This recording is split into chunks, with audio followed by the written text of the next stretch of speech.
Berapa atasanmu sanggup memberi gaji sehingga begitu enteng kau tinggalkan sholatmu? Apa yang dijanjikan istrimu sehingga begitu enteng kau berikan yang haram? Hanya rayuan sesaat, padahal dia pun akan meninggalkanmu sebelum masa tua tiba. Apa yang dijanjikan anak-anakmu? Ayah, kami akan menjagamu di hari tuamu nanti, maka berikan kami yang kami inginkan. Belikan kami rumah yang besar, belikan kami kendaraan yang mewah. Nanti setelah hari tua kami akan menjagamu, kata mereka. Tapi setelah kita tua, dosa-dosa begitu banyak terkumpul, mereka pun meninggalkan kita di panti jompo yang penuh dengan kesunyian, hening, sepi. Suara cucu tak terdengar menangis, karena mereka pun malu mengakui kita sebagai orang tua. Suapkanlah yang haram ke mulut mereka, berikanlah yang batil ke dalam perut mereka. Itu hanya akan menjadi azab di dunia sebelum hari kiamat tiba. Ish masyikta, hiduplah sesuka hatimu. Ish masyikta, apa yang mau kau makan, makanlah. Apa yang akan kau bekerjakan, kerjakanlah. Fa innaka mayyit, tapi ingat, kau akan menjadi mayat, kau akan mati. Semua akan diminta pertanggungjawaban di hadapan Allah Subhanahu wa ta'ala. Hari ini orang boleh tertawa, hari ini orang boleh merasa dunia dia yang punya, tapi sampai masanya yang hijau akan berubah menguning, yang kuning akan mati, yang mati akan menjadi debu, yang debu ditiup angin hampa tak bermakna. Lalu apa yang akan dibawa menghadap Allah Subhanahu wa ta'ala? Amal saleh. Kalau pernahlah mulut itu membaca sepotong dua potong ayat sebelum berangkat bekerja, kalau sempatlah masuk ke kamar mandi mengambil air wudhu, solat sunat duha sebelum berangkat bekerja, kalau sempatlah ketika duduk dalam suasana santai membuka iPad lalu dibuka Quran digital sambil melihat beberapa ayat merenungkan maknanya mengingat mati, kalau sempatlah mulut mengucapkan subhanallah wa bihamdihi subhanallahil azim, kalau sempatlah anak istri dibawa ke masjid iktikaf mendengarkan pengajian, kalau sempatlah beberapa persen dari pendapatan itu dilimpahkan ke rumah anak yatim panti jompo masjid, kalau sempatlah beberapa meter tanah dibeli untuk pembebasan mendirikan rumah Allah, kalau sempat memberikan beberapa karpet untuk rumah yang selalu ditinggalkan, kalau sempatlah membelikan beberapa kilo beras untuk yatim piatu dan panti jompo, itu yang akan menolong di hadapan Allah. Adapun rumah besar dengan beberapa semen, dengan beberapa busi yang banyak, semua akan menjadi tinggal kenangan. Mereka akan menjual, membagi-baginya.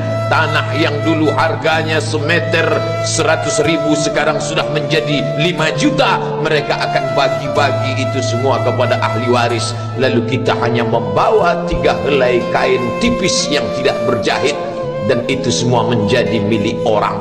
Kalau dulu mereka kita didik dengan pendidikan yang baik, di tengah malam mereka bangun menetes air matanya, lalu dia berdoa, Rabbighfirli wa liwalidayya warhamhuma kama rabbayani shaghira, seperti tetesan embun di tengah gurun Sahara yang panas.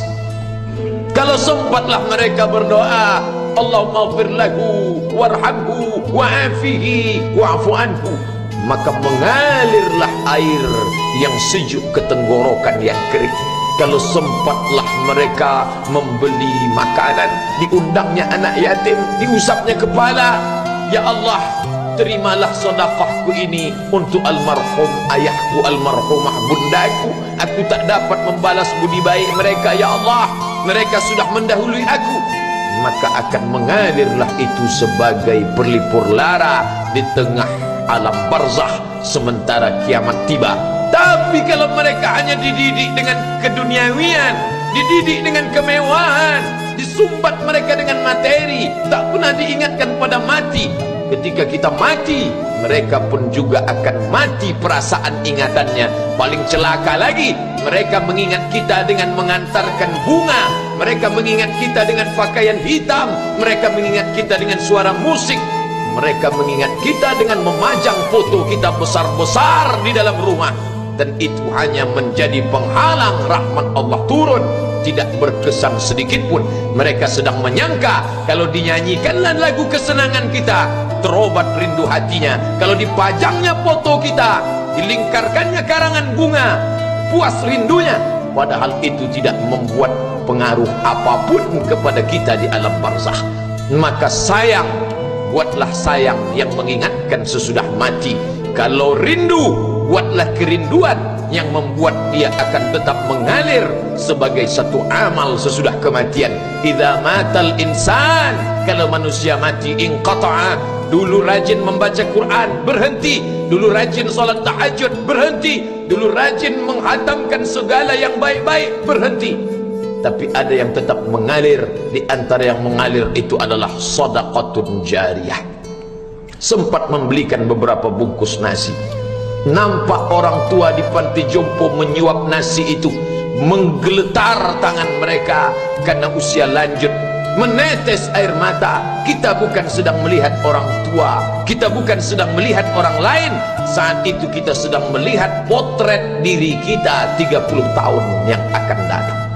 Di mana aku 30 tahun akan datang? Surga, kenikmatan yang luar biasa, tapi dia tidak akan dimasuki oleh orang yang biasa-biasa. Solat biasa, baca Quran biasa, zikir biasa, untuk mendapatkan yang luar biasa, maka itu bukan perimbangan ibadah yang fair.